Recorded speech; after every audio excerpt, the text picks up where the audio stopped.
আসসালামু আলাইকুম রহমতুল্লাহি ওয়া বারাকাতুহু। প্রিয় দর্শক, অনেকদিন পরে ব্রাহ্মণবাড়ি আসছি। আর আমি এখন আছি নবীনগরের সেই ঐতিহ্যবাহী রাস্তায়, আপনারা অনেকে চিনে থাকবেন। এখানে আসার পরে এমনিতে ওয়েদারটা অনেক সুন্দর। আরেকটা দৃশ্য দেখে আমার খুবই ভালো লাগছে। দেখতে পাচ্ছেন যে ব্রিজের দুই পাশে কালেমার পতাকা উঠছে।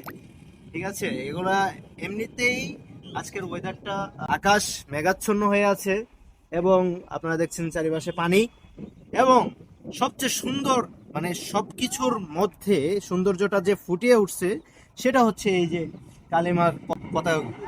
আমি প্রথমেই ধন্যবাদ দিব এবং বলবো যে যারা এই পতাকাগুলো লাগিয়েছেন, আল্লাহ তাআলা তাদেরকে দিনের কাজগুলো সঠিকভাবে আঞ্জাম দেওয়ার তৌফিক দান করুক এবং কালেমার পতাকা সর্ব অবস্থায় যেন আঁকড়ে ধরে রাখতে পারে। আল্লাহ তাআলা সে তৌফিক দান করুক এবং দিনের কাজগুলো যেন সঠিক সময় করতে পারে। আল্লাহ তাআলা তাদেরকে সে তৌফিক দান করুক। প্রিয় দর্শক, এটা দেখতে পাচ্ছেন, এটা আমাদের তিতাস নদীর একটা অংশ।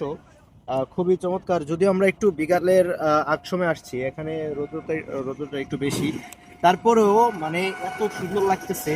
আর একটু পরে এখানে মানুষ, অনেক বাইকাররা আসবে, অনেকে ঘুরতে আসবে, দেখতে আসবে। এই জায়গাগুলো ভরে যায়। তো আমরা একটু আগে আসছি, এখানে ফাঁকা জায়গা, সুন্দর লাগতেছে।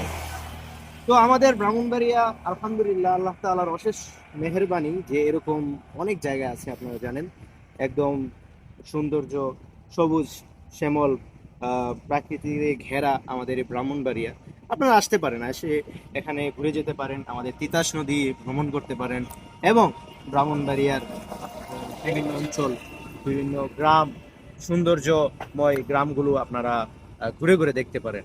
আল্লাহ তাআলা সবাইকে সে তৌফিক দান করুন।